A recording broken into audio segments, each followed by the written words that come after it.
Growing up poor in the deep south meant sharing a lot with my little brother, Ollie.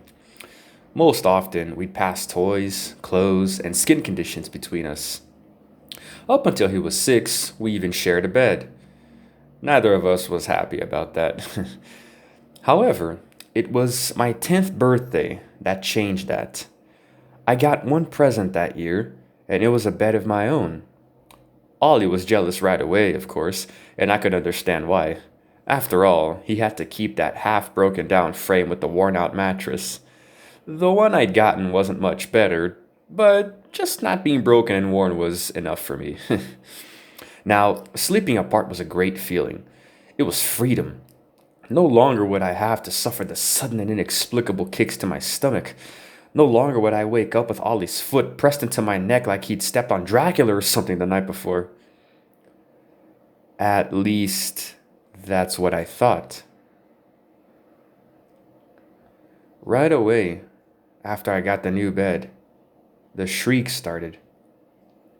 At first, I thought Ollie woke up in the middle of the night and screamed because he'd gotten scared.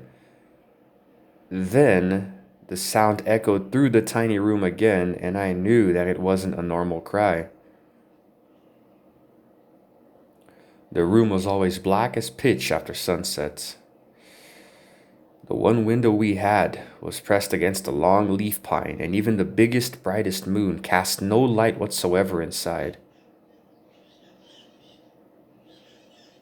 The shriek just about drove me crazy. Every night, probably at the same exact time, these sharp yelps would knock me right out of my dreams. And it wasn't my mom or dad yelling either. I knew what that sounded like, believe me. But the most worrying thing of all was just the fact that I could never tell where it was coming from, you know? I mean, it just seemed completely random.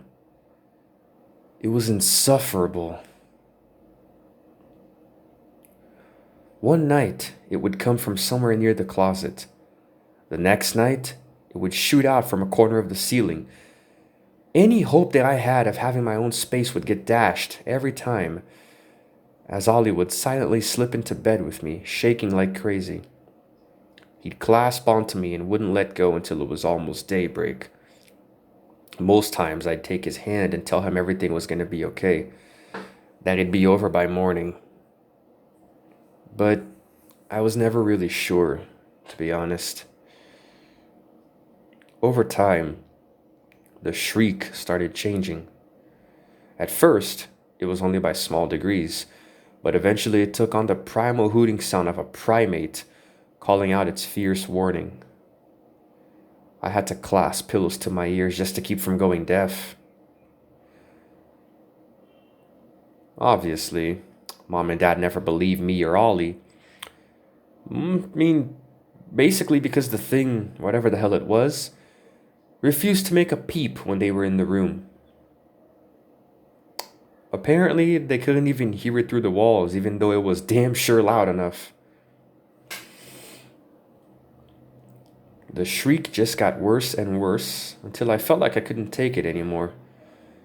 Me and Ollie were doing really bad in school, and we just had no energy at all. I could sleep more soundly with my head propped up and eyes open in the middle of class than in my own room at night. Then, thankfully, we moved out of the house nearly a year later. I had contemplated all sorts of things, even a child's clumsy concept of suicide, to get away from the horrific nightly noise. There was no problem at the next house. It was a nice white cookie cutter home on a dead end street, and I welcomed normalcy. What's more, when we moved in, there was a bunk bed waiting for me and Ollie. No more broken bed, no more second bed I ended up having to share anyway. The only problem was deciding who'd get the top bunk. So I told Ollie that I deserved it. After all, I had gotten a new bed way back, and he ruined it by climbing in every night. What? He shook his head. I never did that. I had always wondered why the noise stopped the second I was sharing my bed.